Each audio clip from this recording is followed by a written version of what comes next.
After the Lakers lost their first game against the Minnesota Timberwolves, they learned a lot of lessons. They have to play with more grit, they have to play harder, and that's exactly what they did in game 2. This game was actually a movie to watch. It was like pure trash talk every single second. Jaden McDaniels was tripping Luka Doncic, and I think that all of these things, this trash talk, lit a fire inside the Lakers.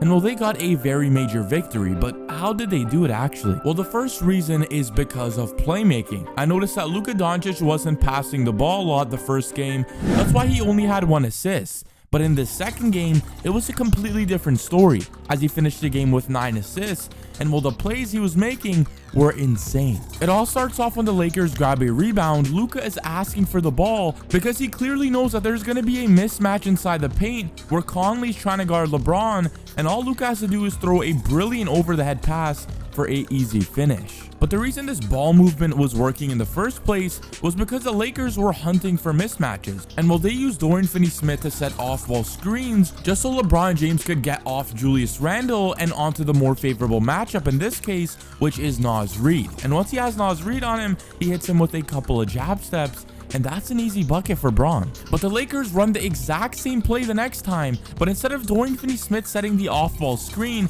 he cuts, Luka finds him, and this is where ball movement is activated. Dorian Finney-Smith gives it to Vincent, Vincent gives it to Reeves, Reeves gives it to Luka, and Luka knocks down the 3. This is a completely different Lakers team, and man, I just love to see it. But the reason why the Lakers were getting open was a lot of off-ball screens. Bron would go set a screen for Austin Reeves, and this would cause a disruption in the defense as both Randle and Alexander Walker are focused on Reeves cutting inside the paint, giving Bron more than enough room to pop out to the three-point line and knock it down. LeBron James 3.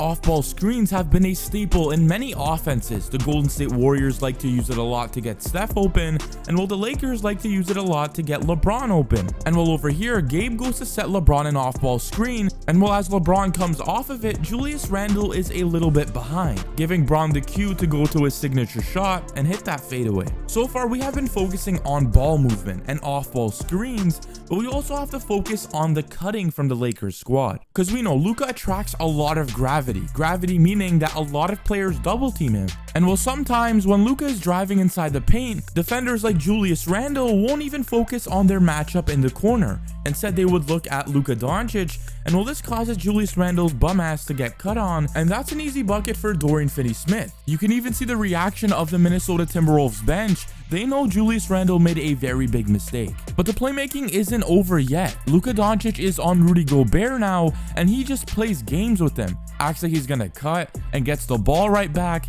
just to go inside of the paint. And when Luka's inside the paint, Rui Hachimura is sealing off Julius Randle so he can't help on Luka Doncic. The whole time, Luka's goal wasn't to score inside the paint. It was to attract 2 defenders so he could kick it out to Dorian Finney-Smith for a wide open 3. But back to the topic of cutting, and the reason why this works is because Luka is so good on the offensive end that after he gets a screen from Rui, defenders double team him and play him very high up. And the rule in basketball is that if a player is being double teamed outside of the 3-point line, you should always cut because there's one less guy to guard you, and Rui does exactly that to get himself an easy bucket. This ball movement, these cuts really show us that the Lakers have made adjustments to help get wins. And the more days go by, I'm more grateful that Darvin Ham is not a coach of the Lakers, because instead of making adjustments, he keeps his hands inside of his pockets and tells the Lakers to contest without fouling. But JJ Redick is a completely different coach. He saw that his team was struggling and he did something that changed the trajectory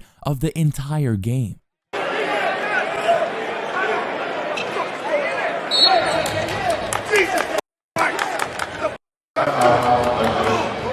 JJ Redick saw that his team was not performing well, so he's like, I'm gonna take over and call a timeout. And well, this changed the entire game, and I'm about to show you why this changed the entire game. But before we talk about that, let's be real. Moms do everything: work, errands, late night phone calls, especially on speaker, and this Mother's Day she deserves a serious upgrade, and that's where Raycon's everyday earbuds come in. I've been using mine non-stop, and seriously man, I'm loving them. Whether I'm editing videos, working out, or just vibing, they're honestly the most comfortable earbuds I've ever worn.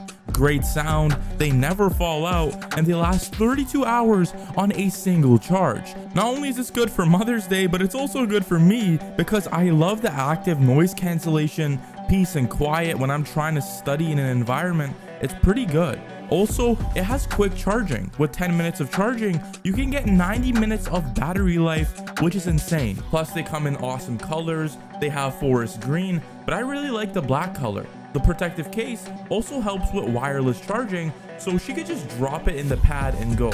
All that for half the price of premium brands. That's a no-brainer. So go to buyraycon.com/Muvsy for 20% off site-wide. That's buyraycon.com/Muvsy, link in the description and pinned comment. Go get yourself some Raycons. The reason why JJ Redick got so mad was because players weren't getting into their offensive sets. Instead, they would just stand there, and well, after that timeout, the game completely changed. The Lakers felt like they had so much more energy. They just looked way more locked in, and Luka would go to his mid-range bag and knock that down.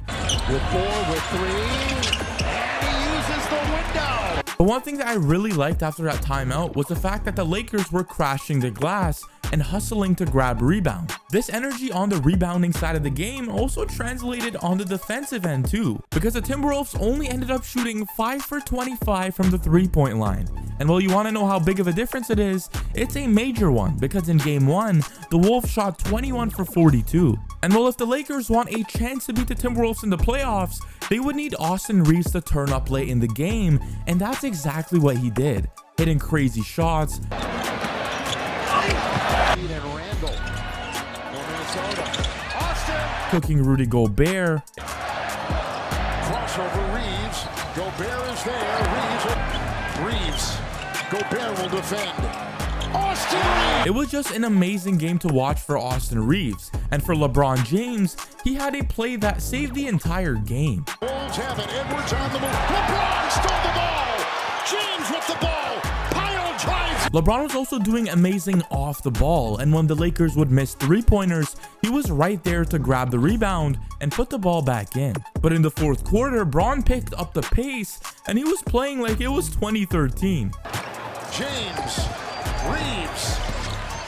In flight. The Lakers are at their best when they're playing transition basketball because they have a man named LeBron James on their team. LeBron James went on a podcast with Steve Nash and talked about how Game 2 is probably the hardest game of the entire series. And well, now Game 2 is done, they got the victory, and I have a good feeling that in Game 3, Luka Doncic is going to be double teamed more. And what does this mean? More touches for Austin Reeves. And if the Lakers want to win a championship, and if the Lakers even want to win this series, they're going to need a crazy 30-point game from Austin Reeves, and I could feel one coming. In the comment section, I want you guys to predict how long this series will last, and if you guys enjoyed my breakdown today, make sure you hit that like and subscribe. It gets the video out to many more people so I can make better videos for you guys. Have a great day, lads. I will catch you guys in the next one.